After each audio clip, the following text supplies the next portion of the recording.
গাড়ীৰ ভিতৰত সোমাই লক কৰি লুৱাই ঢাকি মনলে উভতি আহে লৰালি মহিৰা গৈ চাইছে লৈ চিলিয়া মহিৰা গৈ চাইছে লৈ চিলিয়া ধৰা পথাৰত আহিবা। গুড আফটাৰনুন এভৰিৱান, কি খবৰ সকলোৰে? আশা কৰোঁ সকলো ভালে আছে। ইফালে আমাৰো ভাল। আজি হৈছে ছেপ্টেম্বৰৰ 5 তাৰিখ আৰু এতিয়া সময় হৈছে প্ৰায় দুপৰীয়া 12:30 বাজিলে। ব্লগটো আৰম্ভ কৰোঁতে দেৰিয়ে হ'ল, ৰাতিপুৱাৰ পৰা অলপ বিজি আছিলোঁ ইটো কামত আৰু বহুত দিন ধৰি কোনো ধৰণৰ ব্লগ বা ভিডিঅ' দিয়া হোৱা নাই, কাৰণ মাজতে গাটো খুবেই বেয়া গ'ল মোৰ। এতিয়া অলপ ভাল হৈছে বাৰু, সেয়ে ভাবিলোঁ আজি এটা ব্লগ শ্বেয়াৰ কৰোঁ। আৰু ব্লগটো কিহৰ হয় শ্বেয়াৰ কৰি আছোঁ, এইটো থাম্বনেইল আৰু টাইটেল চাই নিশ্চয় গম পাইছে। আজি হৈছে মোৰ 7th ৱেডিং এনিভাৰ্চাৰী, সেয়ে ভাবিলোঁ সৰু সুৰা ব্লগ এটা শ্বেয়াৰ কৰোঁ। তেনেকৈ নকৰোঁ চেলিব্ৰেট, একদম সৰু সুৰাকৈ থুলমূলকৈ, কাৰণ হাজবেণ্ডৰ বাৰ্থডেও কৰিব পৰা নাছিলোঁ ঘৰত, সেইখিনি টাইমত কৰোণাৰ চিটুৱেশ্যন আছিলে। সেইকাৰণে ভাবিছোঁ ৱেডিং এনিভাৰ্চাৰীটোকে অলপ সৰু সুৰাকৈ চেলিব্ৰেট কৰোঁ, যিহেতু এনেকুৱা সৰু সুৰা মুহূৰ্তবোৰ এনজয় কৰিব লাগে আৰু মই খুব ভাল পাওঁ এনেকৈ সৰু সুৰা কিছুমান চেলিব্ৰেশ্যন কৰি পেলাই। সেয়ে ভাবিলোঁ এনিভাৰ্চাৰী সৰুকৈ হওক চেলিব্ৰেট কৰোঁ লগৰ কেইজনৰ লগতে। আৰু লগতে আজি শিক্ষক দিৱস, সেয়েহে সকলো শিক্ষকসকললৈ হেপী টিচাৰ্ছ ডে। এতিয়া 12:30 বাজিলে, তো ভাবিছোঁ অলপ ওলাই যাওঁ মানে কি, মোৰ দেওৰহঁতো আহিছে। যোৱাকালি মই তেজপুৰ গৈছিলোঁ, মোৰ লগতে আহিলে, তো ভাবিলোঁ বাচ্ছাকেইটাক অলপ এনেই ঘূৰাই আনো। আৰু বাকী এনিভাৰ্চাৰী বুলি তেনেকৈ বিশেষ একো নকৰোঁ, সৰু সুৰাকৈ যিকণ কৰিম। ৰাতি ডিনাৰৰে প্লেন কৰা হৈছে আৰু হাজবেণ্ডৰ ফ্ৰেণ্ড কেইজনৰ লগত ঘৰতে, কাৰণ এতিয়াতো 9টামান বজাৰ পৰা কাৰ্ফিউ হয়, 8টালৈকে বাৰু খোলা আছে। তথাপিও তেনেকৈ ওলাই নাযাওঁ ৰাতি। তো ব'লক ব্লগটো ইয়াৰ পৰা আৰম্ভ কৰোঁ আৰু শেষলৈকে চাব বুলি আশা থাকিল। এয়া লাহে লাহে ৰেডি হৈছোঁ আৰু অলপ ওলাই যাওঁ, ক'লোৱে অলপ আগত। অলপ এনেই ঘূৰি আহোঁ, লাঞ্চ নকৰোঁ বাহিৰত, লাঞ্চ ঘৰতে কৰিম, যিহেতু বনাই থৈছে মায়ে। এনেই সৰু সুৰা কিবা এটা খাই আহোঁ, লগতে পোৱালীকেইটাকো ঘূৰাই আনো। তো মই ৰেডি হৈ লওঁ, ৰেডি হৈ লগ পাই আছোঁ।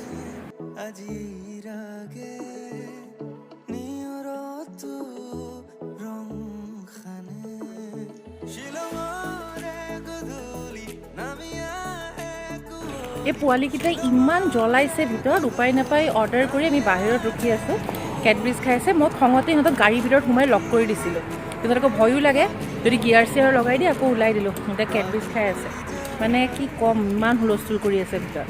আৰু পিছত গৰমো আজি বহুত ন, সহ্য কৰিব পৰা নাই, ভিতৰত ফেনৰ ভল্টেজো নাই, কম।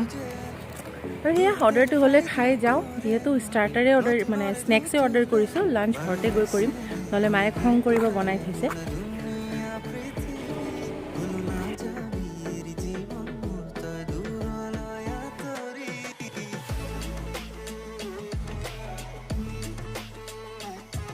তো আমাৰ খোৱা আহি গ'ল আৰু খোৱাত লৈছিলোঁ পনীৰ পকোৰা আৰু চিকেন পকোৰা, আৰু লগতে কফি অৰ্ডাৰ কৰিছোঁ। কফিটো এতিয়ালৈকে অহা নাই, বনাই আছে। তো সেয়া ফটাফট খাই লওঁ, কাৰণ সিহঁতে যি জ্বলাই আছে, সোনকালে খাই যাওঁ, নহ'লে কি ভাঙি দিব ইয়াত ঠিক নাই সিহঁতৰ।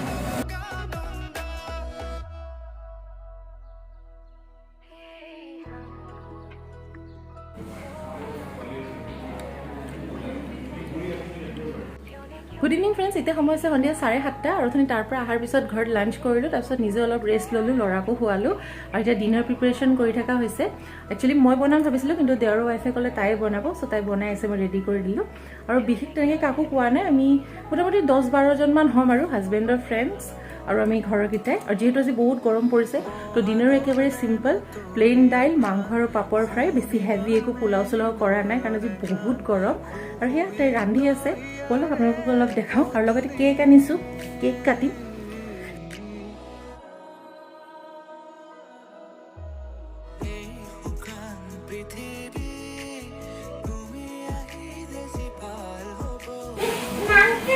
আৰু এইফালে এইকেইটাক চাওক,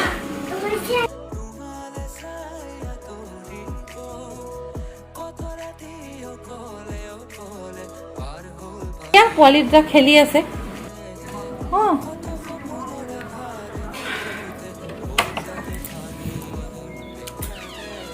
আৰু সেয়া তাই এইফালে ৰান্ধি আছে, তেতিয়ালৈকে মই মোৰ ৰুমটো অলপ ঠিক কৰোঁ। ভাবিছোঁ কেকটো ৰুমতে কাটিম।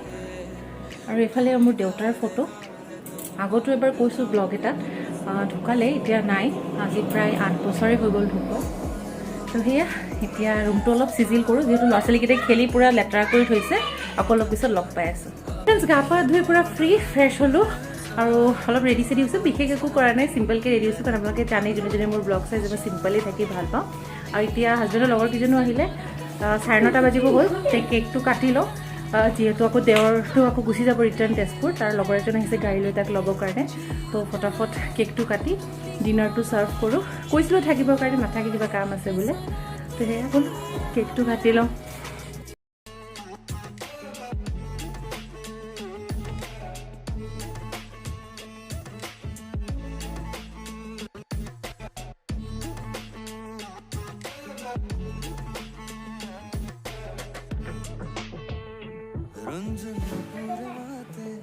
ইমান গৰম দিছে নহয় আজি, ঘামি অৱস্থা নাই। কেক উলিয়াব গৈ ফ্ৰিজৰ পৰা ঘামি অৱস্থাই নাই। তাৰপৰা এইটো চিল্কৰ হৈ যায় আৰু বেছি গৰম লাগিছে। এইটো খুৰাৰ ল'ৰা বোলে হাই বোলে কেকটো কাটি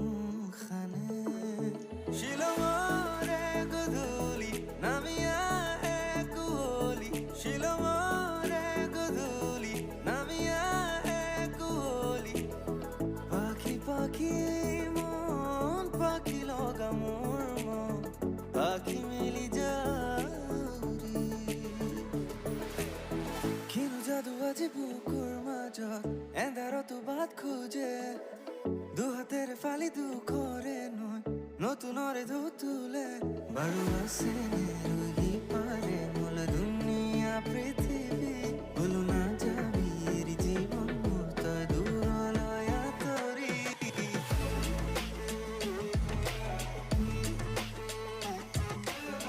কিনো যাদু আজি বুকুৰ মাজত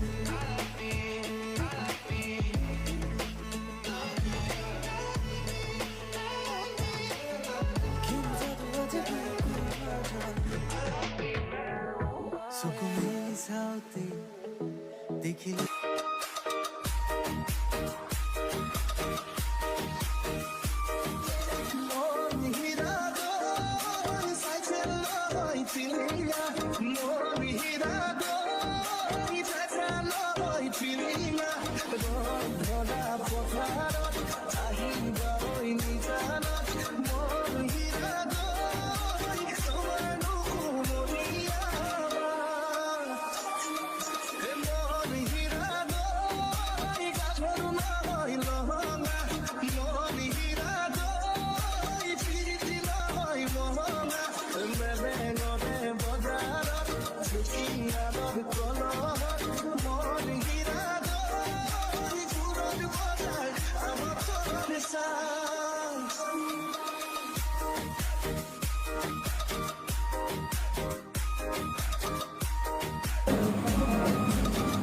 তাই কেক কাটাৰ ডিউটি দিছো সবাৰ কাৰণে।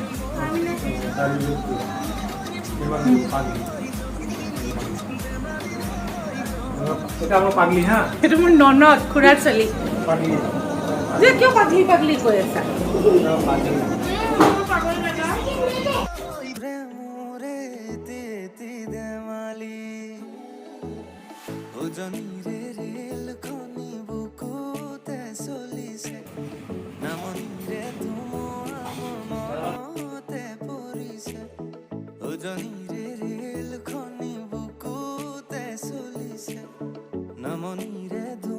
ফ্ৰেণ্ডছ, এতিয়া 10:30 বাজিছে আৰু সিহঁতে এতিয়া ৰাতি তেজপুৰ যাব ওলাইছে। ডিনাৰ চিনাৰ কৰিলে, কৈছিলোঁ থাকিবৰ কাৰণে। তাই বেছি ইমান ৰান্ধি বাঢ়ি আকৌ তাড়াহুড়া কৰি তাই গৈ আছে। আচলতে থাকিলেও নহ'ব, যিহেতু দেওৰটো ৰাতিপুৱা কাম আছে, চ' আৰ্জেঞ্চিত যাব লগা হৈ আছে। আৰু বাকী হাজবেণ্ডৰ লগৰখিনি আছে বাৰু, তাইক বাই বাই দি আহোঁ, তাৰপিছত আহি সিহঁতক খোৱা দিম।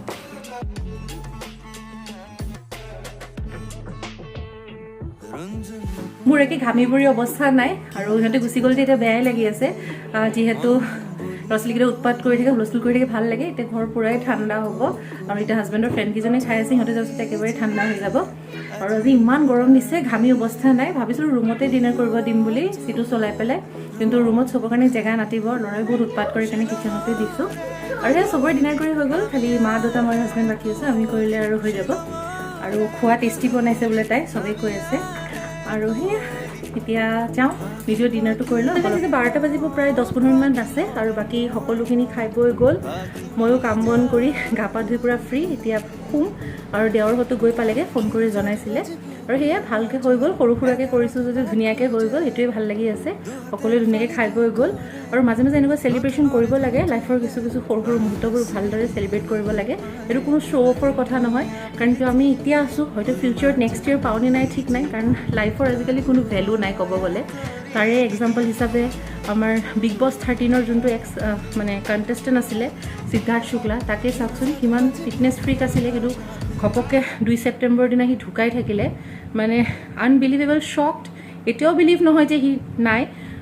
আগতো বহুত কিবি চিৰিয়েল কৰিছে, বালিকা বাধু কিবা কিবি, সেইবিলাক মই ইমান চোৱা নাছিলোঁ, দিল সে দিল তাক। কিন্তু বিগ বছ 13ৰ পৰা মানে মই তাৰ ডাই হাৰ্ট ফেন। সেইদিনাখন কান্দিছোঁ, বহুত বেয়া লাগিছে, বিশেষকৈ তাৰ মাক আৰু তাৰ গাৰ্লফ্ৰেণ্ডৰ কাৰণে। সিহঁতে এতিয়া কেনেকৈ জীয়াই থাকিব, মানে এনি টাইম মাথাত এইবিলাকেই ঘূৰি থাকে। যেতিয়াই ফেচবুক হওক ইউটিউব হওক অ'পেন কৰোঁ, এইবিলাকেই আহি থাকে, মানে কি ক'ম। সেইটো কাৰণে মানে লাইফৰ সৰু সৰু মুহূৰ্তবোৰ চেলিব্ৰেট কৰিব লাগে, ডাঙৰকৈ নহ'লেও সৰুকৈ হ'লেও। ধৰক বাৰ্থডে হওক বা আজি এনিভাৰ্চাৰী হ'ল, লগৰখিনি লগ পালোঁ, অলপ ফূৰ্তি ফাৰ্তা কৰিলোঁ, সেইটোৱেতো জীৱনৰ আনন্দ ন। কাৰণ লাইফৰ ক'লোঁ ন, কোনো ভেলুৱেই নাই। আৰু বাকী সেয়া ভিডিঅ'টো ইমানতে শেষ কৰোঁ। যদি এনিভাৰ্চাৰী ব্লগটো চাই ভাল লাগিছে তেনেহ'লে লাইক শ্বেয়াৰ আৰু কমেণ্ট কৰি জনাবলৈ নাপাহৰিব। আৰু যিসকলে নতুনকৈ চাই আছে, যদি ভাল লাগে তেনেহ'লে চেনেলটো ছাবস্ক্ৰাইব কৰি ল'ব। আৰু অৱশ্যে ভিডিঅ' বহুত দিন ধৰি দিয়া হোৱাও নাই, সেইকাৰণে ভিডিঅ'জবিলাক চাই ভাল লাগিলে যে ছাবস্ক্ৰাইব কৰিব, সেইটো কোৱাৰ ৰাস্তাও নাই মোৰ, যিহেতু গাটো বেয়া থাকে, সেইকাৰণে বহুত দিন পিছে পিছে দিয়া হয়। আৰু এয়া দুষ্টামি কৰি আছে। আৰু আজিলৈ আহোঁ, আৰু লগতে আপোনালোকে আশীৰ্বাদ কৰিব যাতে আমাৰ হাজবেণ্ড ৱাইফ দুজনৰ 7 জনমলৈকে যদি আমি একেলগে থাকি পালন কৰিব পাৰোঁ, আশীৰ্বাদ কৰিব। তো আজিলৈ আহিছোঁ, গুড নাইট। Good night. বুকুতে চলিছে নামনিৰে ধুমুহা মনতে পৰিছে।